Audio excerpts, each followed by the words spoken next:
The challenging periods of life are trying to teach us to listen and trust ourselves and rise up to reclaim our freedom to experience peace, joy, and love. On March the 7th of 2025, I posted this quote I found. If you want something you never had, you have to do something you've never done.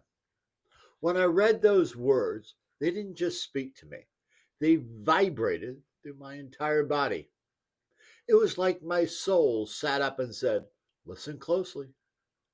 Have you ever read something that hit you so deep it felt like truth was echoing inside your chest? That moment marked a powerful milestone on my healing journey, a journey that feels more spiritual, more soulful, and more real than anything I've done before. For the first time in a long time, I truly heard, and more importantly, I listened to the whispers of my higher self. It was time to make the changes I had long resisted, the ones I knew deep down were necessary. To give this some context, I haven't felt a consistent connection between my mind and body since I was a child. Somewhere early on, I unconsciously, and of course, metaphorically, severed the ties between my head, heart, and soul. Like many of us, my unconscious mind tried to protect me the only way it knew how, by shutting off the pain. I buried my hurt, silenced my voice, and disconnected from my inner truth. By age 14, I began building additional protective layers. In Neurological Intelligence Volumes 1 and 2, I describe how we all have multiple personalities, which is a normal aspect of the human experience. Some of these personalities are empowering, serving us with purpose and passion, while others are disempowering, causing us pain and suffering. Each layer of our protective patterns can have its own personality. Many people I've coached over the last 20 plus years have developed an addict personality layer in adolescence or childhood, as I did when I was 14.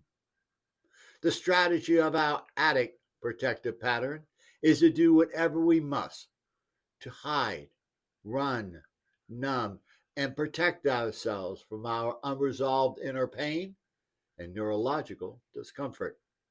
For me, that meant smoking cigarettes, drinking alcohol, and experimenting with drugs. Thankfully, I left the drugs behind by the end of my college years.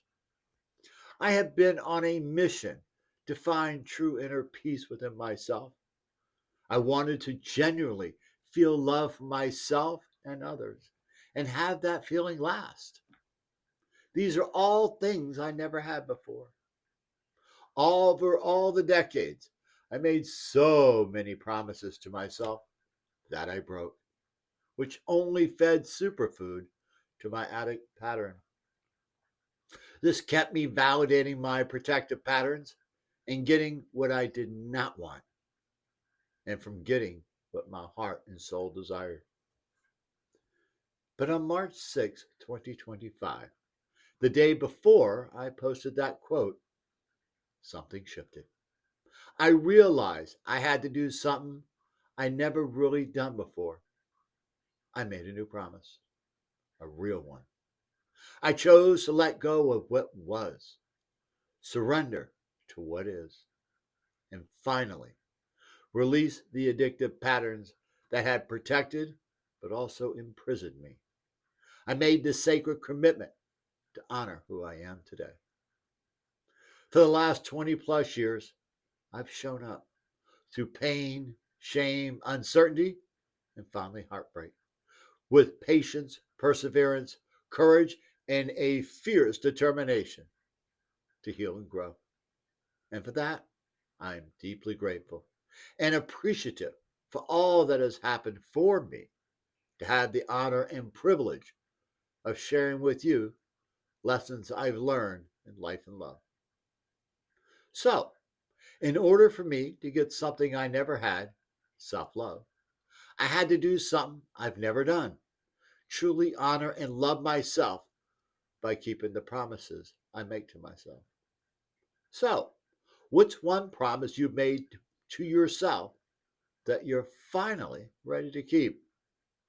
If this message resonates with you, I invite you to DM me with any questions and visit my website at centerforni.com and subscribe to my Substack blog. Sign up at the bottom of the homepage to receive my next share. Thank you for allowing me to humbly share my insights and a slice of my story with you. God bless.